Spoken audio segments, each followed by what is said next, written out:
Hello friends, সকালবেলায় ছাদে এলাম। বৃষ্টির জল পড়ে পাতার উপরে, ফুলের পাপড়ির উপরে অসাধারণ লাগছে। এই যে জবা গাছটি দেখাচ্ছি, এটি দেশি জবা গাছ। এটার ডাল থেকে আমি গত শীতকালের সময় চারা তৈরি করার জন্য বসিয়েছিলাম, তো সেটা আমি সাকসেসফুল হয়েছি। এটাতে আমার খুব আনন্দ হচ্ছে, এই কারণে যে নিজের হাতে ডাল কেটে চারা তৈরি করলাম এবং তাতে ফুলও ফুটলো।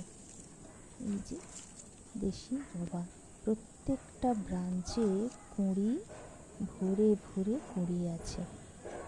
তো আপনার বাড়িতে নিত্য পুজোর জন্য এরকম গাছ বসালে আপনি রোজ ফুল পাবেন। ফুলের জন্য মার্কেটে আর যেতে হবে না।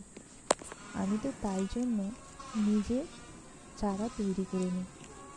হ্যাঁ, সবগুলো হয়তো আমি ডালাতে চারা বসালে সাকসেসফুল হই না, কিন্তু কিছু তো সাকসেস আসে।